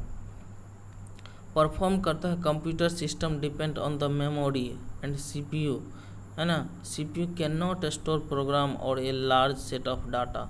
तो सीपीयू जो होता है स्टोर नहीं करेगा प्रोग्राम को और लार्ज सेट ऑफ डाटा, बहुत ज़्यादा मात्रा में डाटा को परमानेंटली सीपीयू स्टोर नहीं करेगा। They are only capable of storing basic instruction required to operate the computer, है ना। तो they fair is mandatory have the memory to run computer system properly. उसके बाद देखते हैं टाइप ऑफ कंप्यूटर मेमोरी। तो बेसिकली दो टाइप से होता है, एक इंटरनल मेमोरी होता है और एक एक्सटर्नल होता है। यहाँ पर ये देख रहे हैं, ये टाइप ऑफ कंप्यूटर मेमोरी दे दिया गया है। कंप्यूटर मेमोरी को दो भाग में, जैसे इंटरनल और एक्सटर्नल। इंटरनल को भी देखिए रैम में और रोम में बदल दिया जाता है। ये जो है रैम के बीच में इंटरनल के कैश मेमोरी होता है, ये वर्चुअल मेमोरी हो गया, सेक्शुअल एक्सेस हो गया। और रैम में भी एस रोम डी रैम हो जाएगा, और रोम में भी M ROM, P ROM, P ROM, E P ROM, इस प्रकार से हो जाएगा। एक्सटर्नल डिवाइस में जैसे मैग्नेटिक हो जाता है, यानी सॉलिड स्टेट, यानी है ना एसएसडी जो बोलते हैं। ऑप्टिकल मैग्नेटिक हो गया सॉलिड स्टेट में। सॉलिड स्टेट ड्राइव पूछा जाएगा, यूएसबी मेमोरी स्टिक, है ना। ऑप्टिकल में सीडी, डीवीडी, और मैग्नेटिक में हार्ड डिस्क ड्राइव ये यूज किया जाता है। तो रैम समझते हैं। रैम का जो है रैंडम एक्सेस मेमोरी बोलते हैं। ये कंस्ट्रक्ट करता है इंटरनल मेमोरी ऑफ सीपीयू का, यानी सेंट्रल प्रोसेसिंग यूनिट से। स्टोरिंग ये गिवन इंस्ट्रक्शन है इमीडिएट रिजल्ट, यानी तुरंत इंस्ट्रक्शन को स्टोर करके रखता है, इमीडिएट रिजल्ट देता है तुरंत। It is also known as read write memory. RAM is primary volatile memory as the data is the lost when the turn off, switch off or shut down the computer. There is a power failure. तो इसमें क्या है कि RAM memory को, random access memory को internal memory है ना, CPU processing unit store कर लेता है जो दिया गया इंस्ट्रक्शन और इमीडिएट रिजल्ट जो चाहिए। तो इसीलिए इसका नाम से जाना था रीड राइट मेमोरी, यानी रैम। आर से रीड, है ना, read write memory is primary volatile memory as the data is lost when we turn off switch of the shut down computer or there is power failure. तो ये primary volatile memory है जो data को loss हो जाता है जब turn off होता है, यानी स्विच ऑफ होता है या शट डाउन होता है। तो रैम में जो भी डेटा रखा रहता है वो सब क्या हट जाता है। उसी के बाद रैम को ही एस रोम में, यानी stands for static random access memory, ये स्टोर करता है डेटा को स्टैटिक फॉर्म में, फिर जिसका मतलब हुआ डेटा को रिमेंस करना in the block memory long as the computer system is on SROM या faster and more expensive DROM. It use matrix of 6 transistor and no capacitor. तो as the transistor do not need the power to prevent leakage, hence there is no requirement to refresh SRAM again and again, बार बार fresh ने। उसके बाद D RAM देखते हैं। तो D RAM stands for dynamic random access memory. D RAM widely use होता है कंप्यूटर सिस्टम में। Previously there are signal data rate SDR, है ना, SDR in computer. At present computer are using a dual data rate, DDR होता है, dual data rate.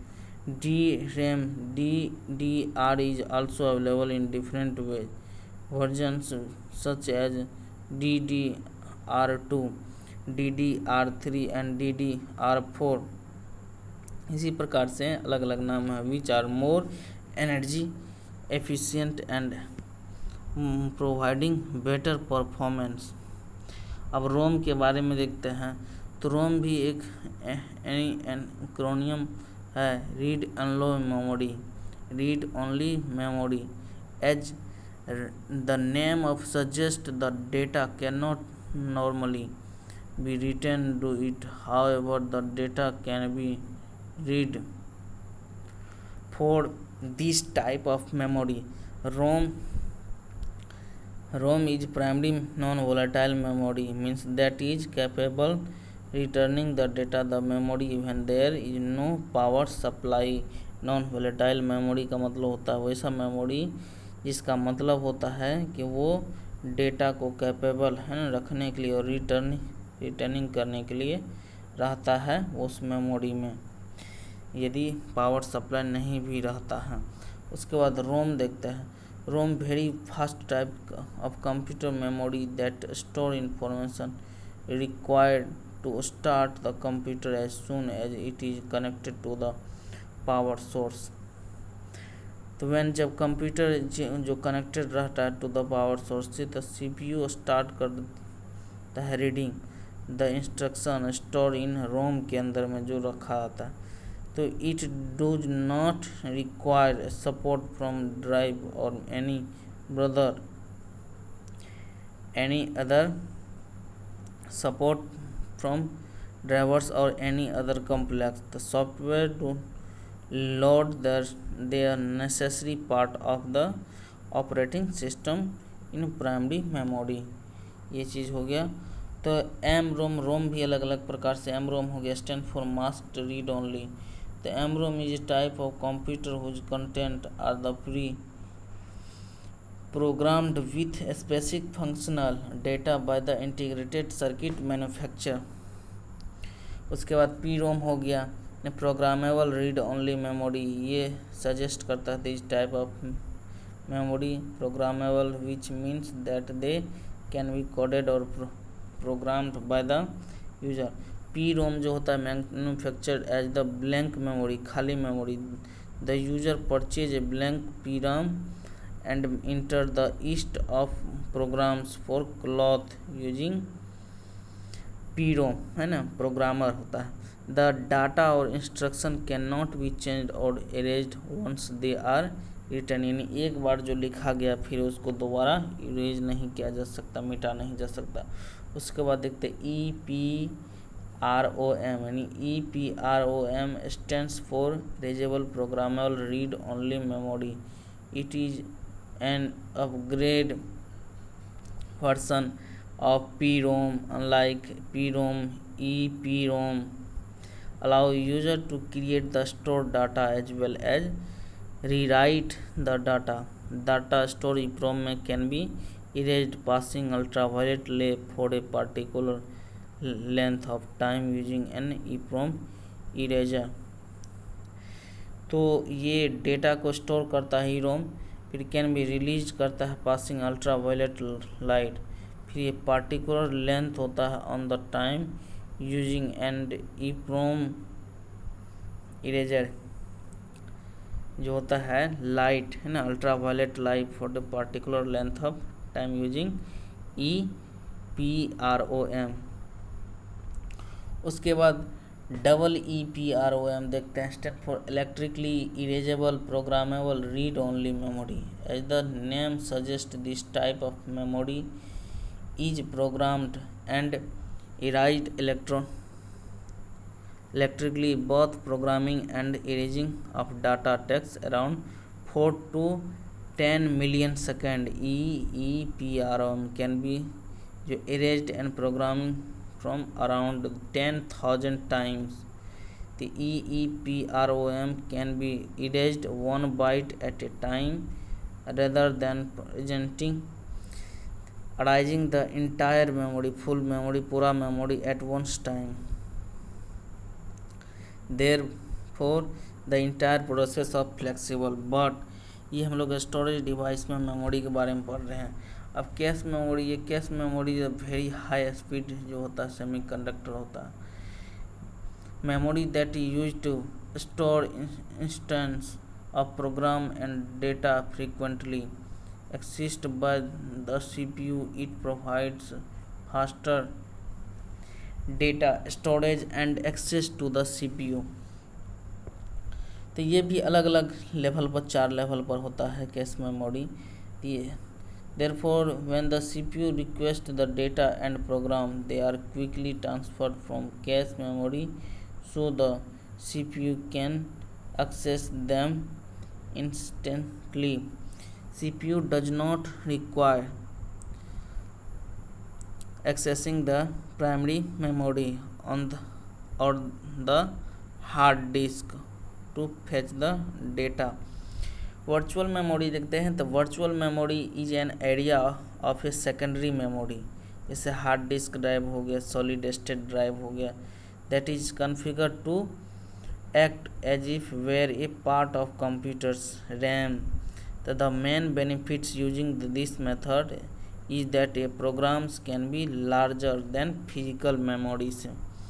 उसके virtual memory serve following two purpose. It allow use to add more physical memory by using disk, or it allow you to add memory protection as each virtual address is translated to a physical state में. sequential access memory जो होता है also इसको SAM के नाम से जाना जाता है. ये class of data storage device that read there data sequentially. In other words भी इसको बोल सकते हैं. The system must search the storage device from the initial memory location or memory address. Unit is find the required data. It is also known as serial access memory के नाम से जाना जाता है. This is contrast to random access memory RAM where data can be accessed in any order.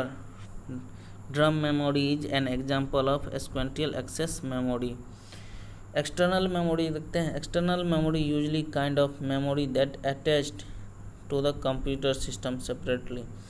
External memory is also known as secondary memory, auxiliary memory, और these are use to store the data permanently. ये permanently data को store करता है. CPU does not to direct access this type of memory, और CPU direct इस type के memory को access नहीं करता है. The data is first transfer to the primary memory, और इसमें जो डेटा रहता है पहले वो ट्रांसफ़र होता है प्राइमरी मेमोरी में. सेकेंडरी मेमोरी में से डायरेक्ट डेटा कंप्यूटर CPU नहीं ले सकता है, एक्सेस नहीं कर सकता है. इसलिए सेकेंडरी मेमोरी में जो डेटा रहता है वो फर्स्ट में पहले ट्रांसफ़र होता है प्राइमरी मेमोरी में, और तब उसके बाद CPU उसको क्या करता है, एक्सेस करता है. that this is because the secondary memory is the not as fast as primary memory. इसीलिए प्राइमरी मेमोरी की तरह ये सेकेंडरी मेमोरी फास्ट नहीं होता है. मैग्नेटिक स्टोर डिवाइस देखते हैं. तो मैग्नेटिक स्टोरेज डिवाइस जो है, स्टोरेज डिवाइस, ये कोटेड विथ मैग्नेटिक मटेरियल. इसमें डेटा इनकोडेड होता है ना, कोडेड और encoded on the magnetic material in the form of electric current के रूप में रहता है. तो magnetic device use magnetic field to magnetize tiny individual section. छोटा छोटा जो होता है मैग्नेटाइज इंडिविजुअल सेक्शन बांट देता है ऑफ ए मेटल का स्पैनिंग डिस्क में. तो इस टीनी मैग्नेट सेक्शन जो होता है रिप्रेजेंट होता है बाइनरी, यानी वन एंड इच है ना, them demagnetize section represent a binary 0. तो मैग्नेटाइज सेक्शन हो जाता है रिप्रेजेंट करता है बाइनरी में 1 के रूप में, और जितना भी डीमैग्नेटाइज होता है सेक्शन होता है वो रिप्रेजेंट करता है बाइनरी के 0 के फॉर्म में. तो this tiny section can contain ना टेराबाइट TB तक होता है डेटा.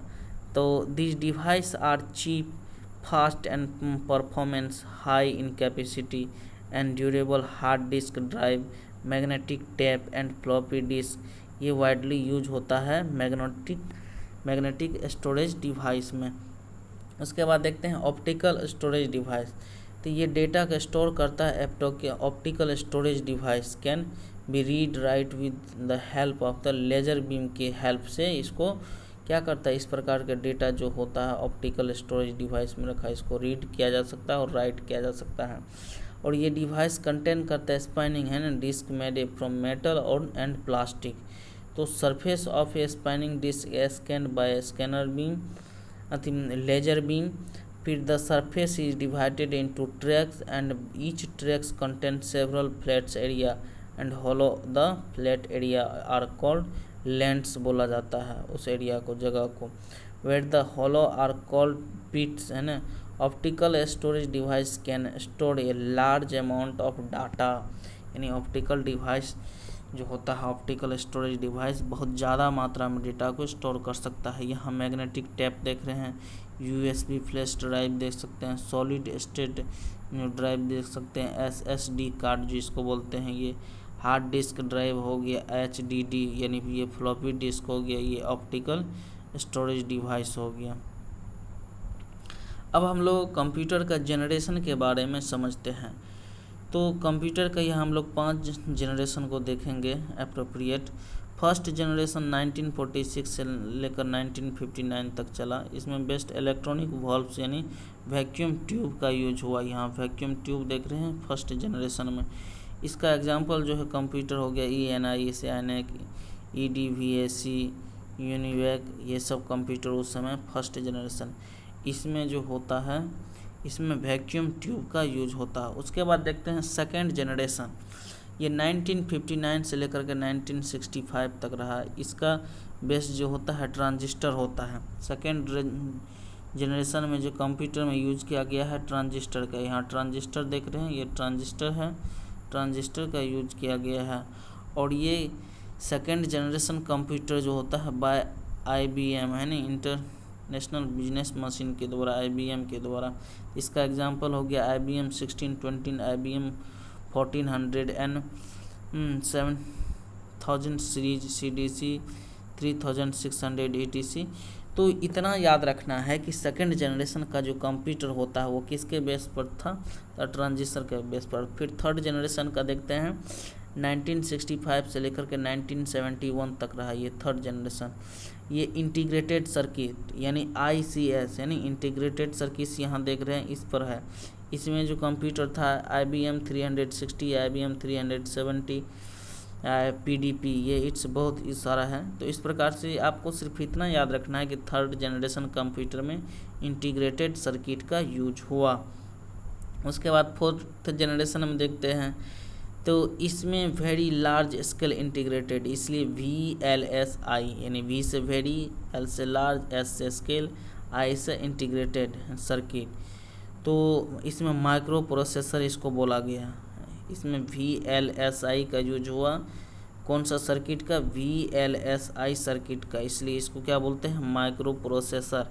यानी फोर्थ जनरेशन कंप्यूटर जो IBM के द्वारा बनाया गया। उसमें DEC10, star 1000, cray 1 and cray XMP, इस प्रकार से कंप्यूटर था। फिफ्थ जनरेशन कंप्यूटर जो हो गया 1918 से लेकर के अभी प्रेजेंट तक है। ये बेस्ट होता है अल्ट्रा लार्ज स्केल इंटीग्रेशन पर, ULSI, U से अल्ट्रा, L से लार्ज, S से स्केल, I से इंटीग्रेशन।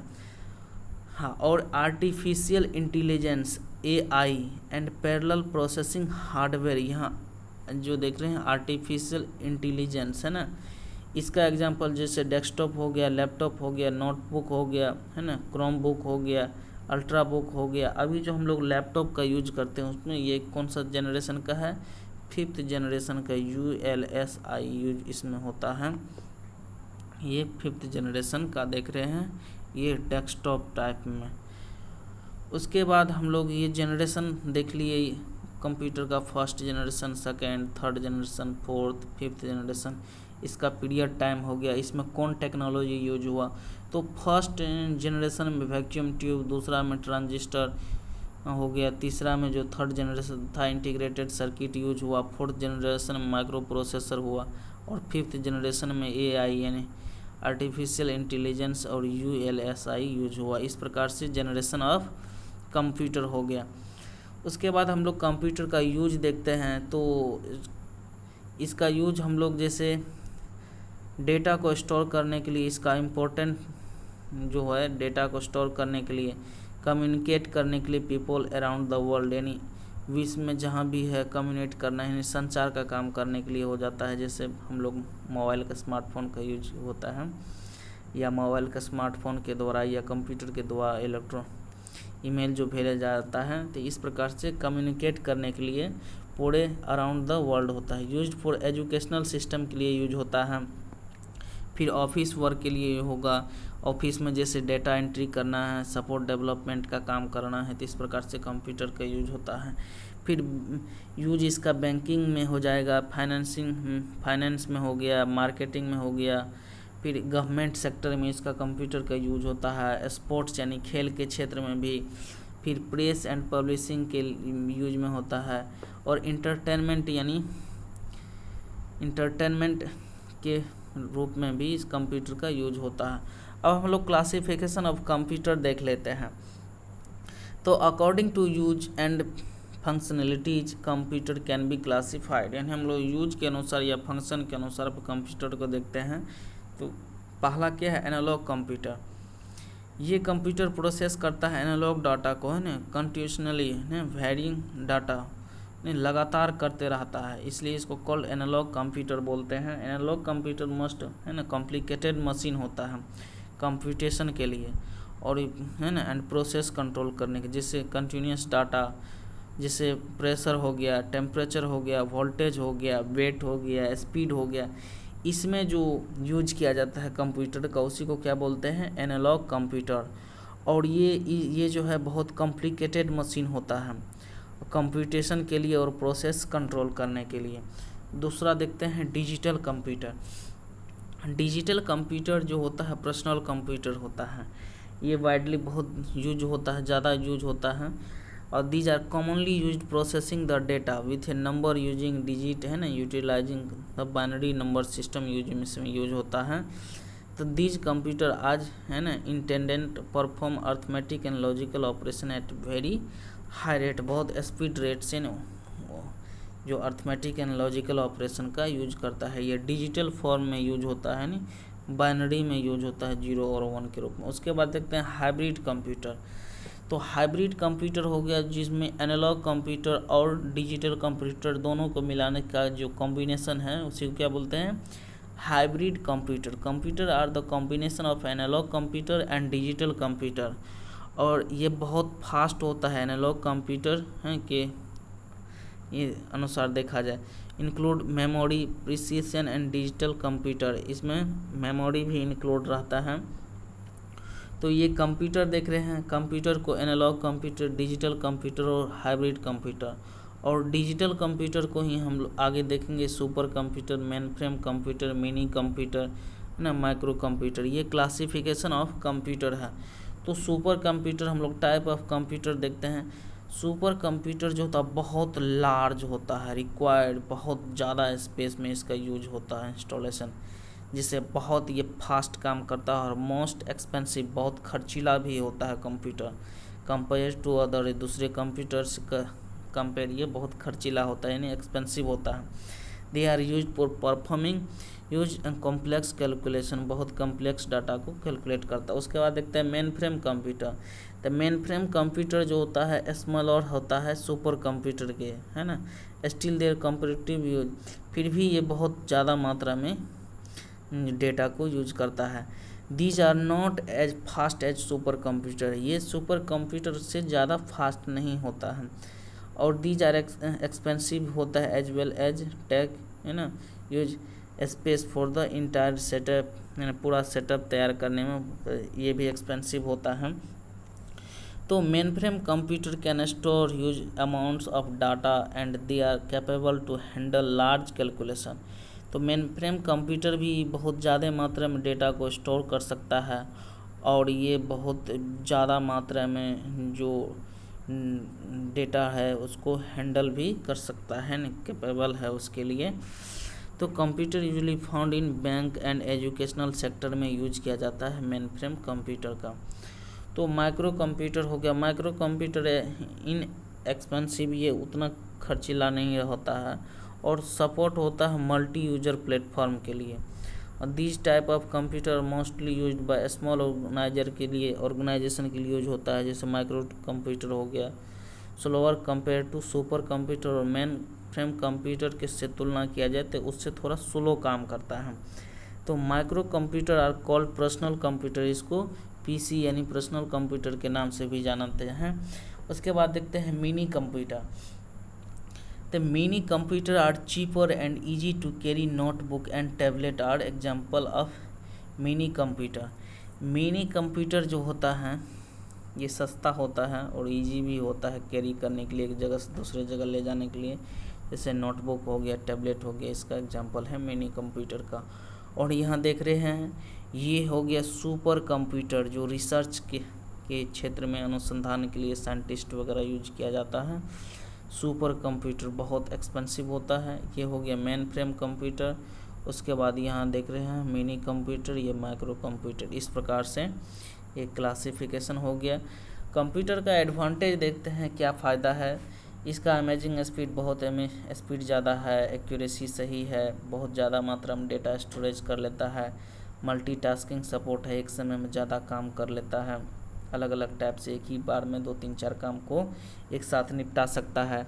डेटा सिक्योरिटी है, ऑटोमेशन हो गया, ऑटोमेटिक जो भी काम है इसको करने के लिए कहा जाएगा करेगा, और कॉस्ट भी कम पड़ता है इसमें। इसका डिसएडवांटेज हो जाता है अनएम्प्लॉयमेंट हो गया, जो 10 आदमी 100 आदमी मिल के काम करेगा उसको एक कंप्यूटर अकेले एक यूजर के द्वारा कर दिया जाता है। तो इस प्रकार से अनएम्प्लॉयमेंट भी हो जाता है, बेरोजगारी हो जाता है, हेल्थ इशू भी बन जाता है, लगातार कंप्यूटर पर बैठ के काम करने से हेल्थ इशू हो गया।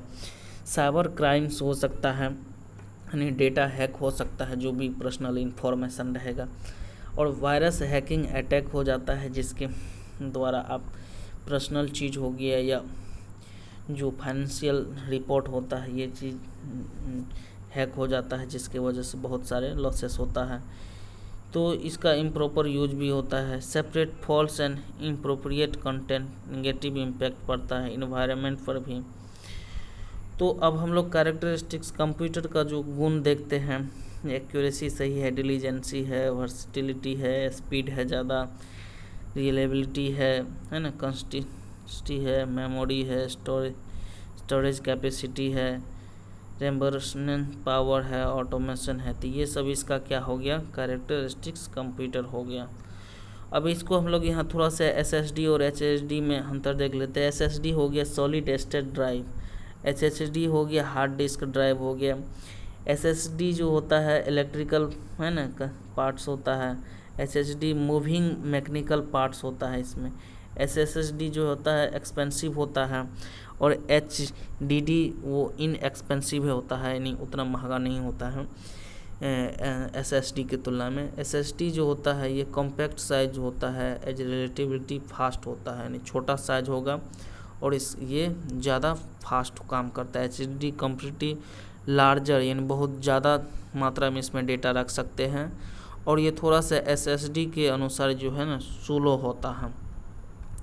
यहाँ इंटरनल व्यू इसका देख रहे हैं, ये हो गया पिक्चर जो देख रहे हैं इंटरनल एंड एक्सटर्नल, जो HDD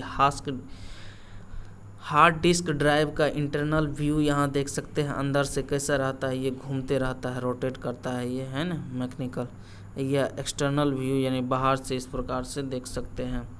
और ये हो गया पिक्चर हो गया SSD का, यहाँ देख रहे हैं 2.2 इंच का SSD है।